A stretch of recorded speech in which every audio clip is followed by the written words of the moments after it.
If you want to start a small business or get into this realm of making your own content creation, I'll be honest, it's a lot of work.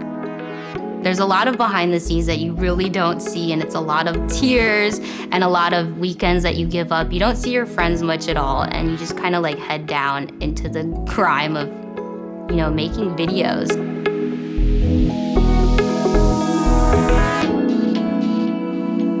At least for me, I have so many ideas.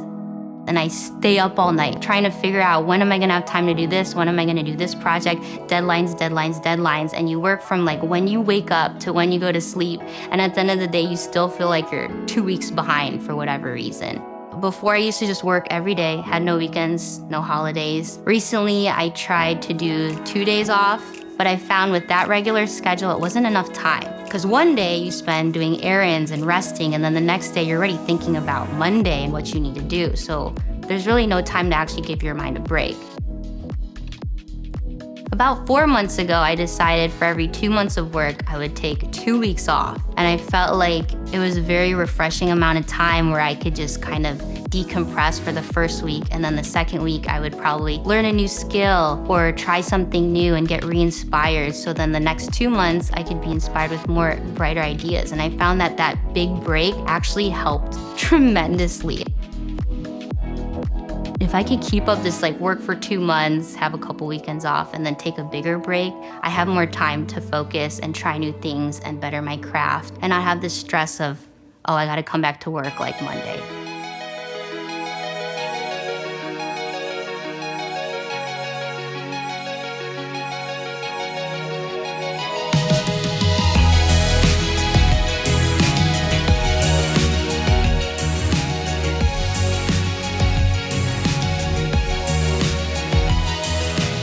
So I have these creative concept pieces on my YouTube channel. I just had a lot of emotions and thoughts going in my head, and I just wanted a way to express it, kind of like a poetic visual diary.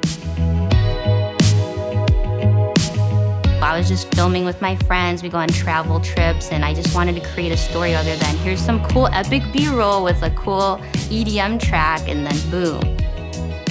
I wanted to make it more humanized and talk about my thoughts on that trip. I'm just trying not to die because I wore the wrong shoes and there's a crazy drop-off. So I discussed my fears and anxiety about being on the road and falling off cliffs and worrying all the time, while tying it into this concept called wabi-sabi, which talks about how nothing is permanent and you just kind of have to accept and let things go.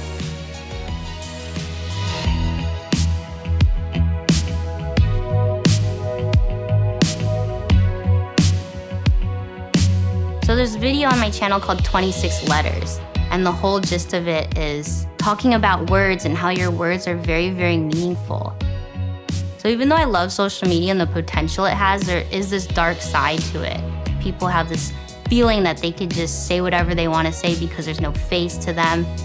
I feel like it just limits people who want to be creative and expressive on the internet.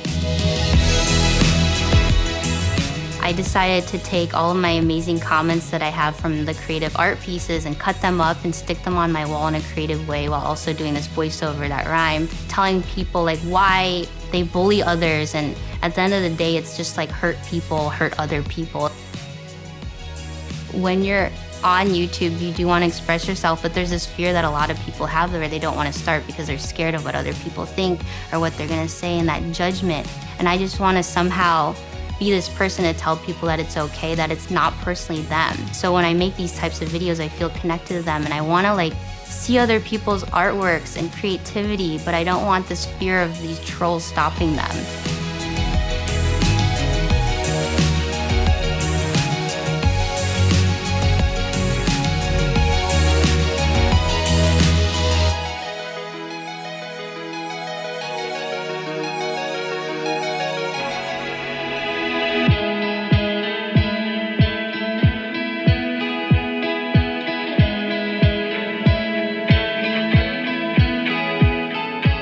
When you work with clients, I feel like it's a different type of creative process beast, because you actually got to take into consideration what the client wants. It's not about really you anymore, even though you could put in your experiences and ideas and creativity into what they want.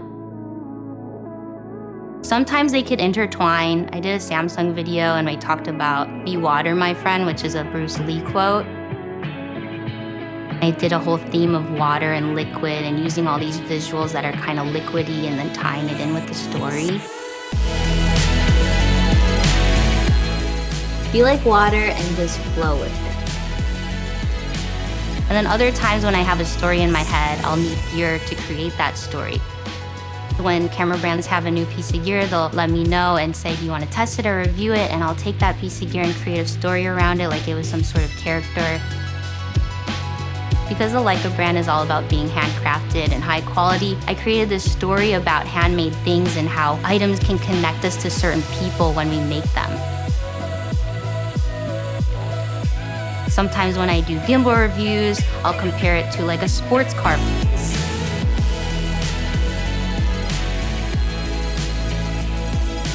As a creative, you want to express your own emotions and your own feelings, but when you work with clients, you got to get into their brain and try to express what they want to say into the world. So it's pretty interesting to see like how other people and their mindset works. We all have our own ideas and different ways to create certain things, and it's really fun.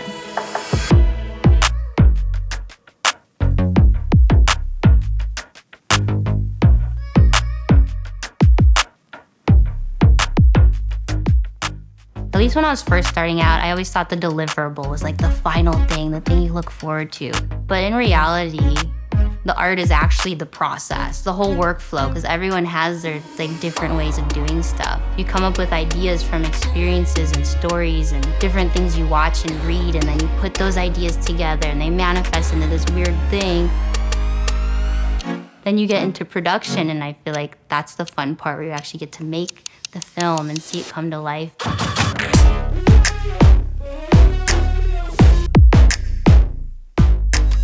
And then you get into editing where everything just comes together. And at the end, you finally deliver this piece and you get to see what the world has to say.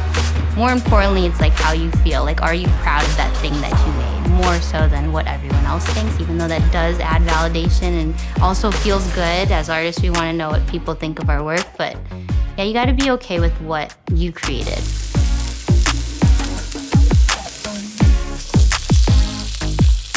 For the future of Atola, I'm actually excited because this was like one of my goals, was having a studio in LA. Back when I lived in Chicago, I had this Marilyn Monroe photo where she's like doing like an LA symbol that I actually bought in Vegas like, I don't know, 6 years ago. And that was like my vision board to get to LA. I had this dream to buy like a warehouse.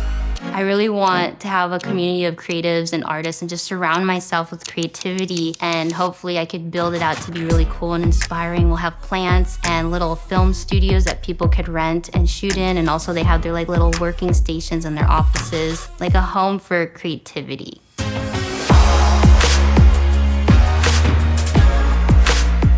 When I first started this, honestly, all I wanted was a creative outlet and a way to like express myself and have fun and discover how far I can go in this industry.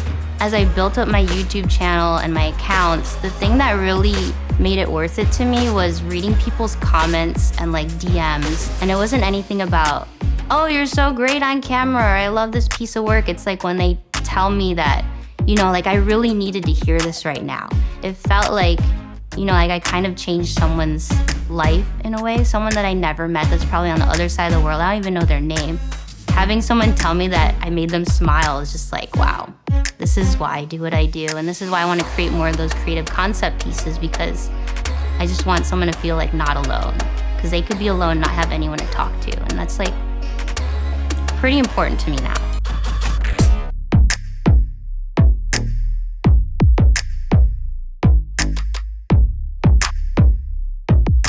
I would tell my 16-year-old self to just stick through it. Everything you are manifesting and thinking about, it's gonna come true. Like, you just have to believe and not listen to all this noise and outside stuff. Of course, you could take opinions from people and get constructive criticism, but just do you. At the end of all my YouTube videos, I always say, you do you. And I feel like just reminding myself, you do you. And don't forget it. And that's something I want to tell myself even today. You do you.